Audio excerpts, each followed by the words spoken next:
தேவையான பொருட்கள்: பருப்பு 1 கப், 3 தக்காளி, வெந்தயம், 2 பச்சை மிளகாய், ஆனியன். ஒரு குக்கரில் 2 கிளாஸ் தண்ணி விட்டுக்கோங்க. அதில் 1 கப் பருப்பு ஆட் பண்ணிக்கோங்க.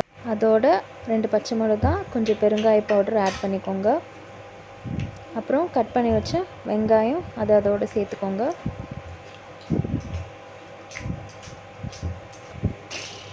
இப்போது அதோட கொஞ்சம் மஞ்சள் தூள் சேர்த்துக்கோங்க.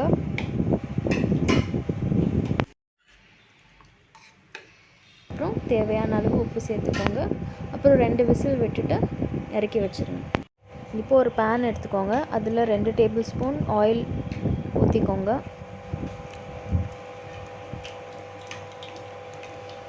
அப்புறம் கட் பண்ணி வச்ச பாவக்காயை எடுத்து அதில் சேர்த்துக்கோங்க. அதை நல்லா ஃப்ரை பண்ணணும். சிம்மில் வச்சு நல்லா ஃப்ரை பண்ணுங்க.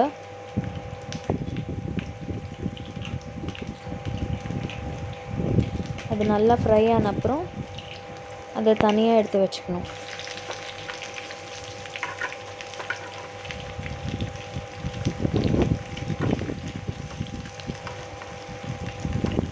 இந்த டைமில் கட் பண்ணி வச்ச தக்காளி எடுத்து மிக்சியில் போட்டு அந்த 3 தக்காளியும் நல்லா அரைச்சிக்கோங்க.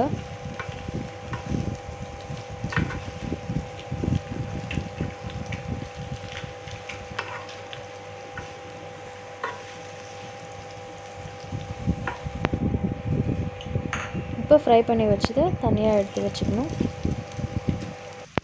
இப்போ கொஞ்சம் புளி தண்ணியை கரைச்சி வச்சுக்கோங்க.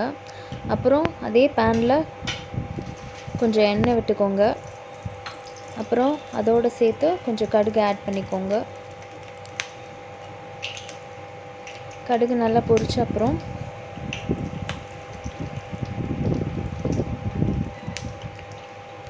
நம்ம மிக்சியில் அரைச்சி வச்ச அந்த டொமேட்டோ எடுத்து இதோட ஆட் பண்ணிக்கணும்.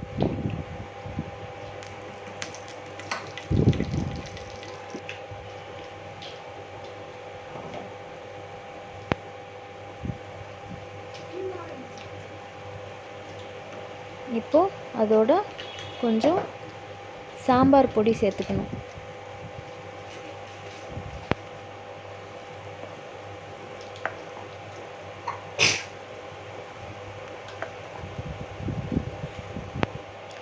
சேர்த்துட்டு அதை நல்லா மிக்ஸ் பண்ணிக்கோங்க. அப்புறம் நல்லா கொதிக்கட்டும். நல்லா கொதிச்ச அப்புறம் நம்ம ஃப்ரை பண்ணி வச்ச பாவக்காய் எடுத்து இதோடு சேர்த்துக்கணும்.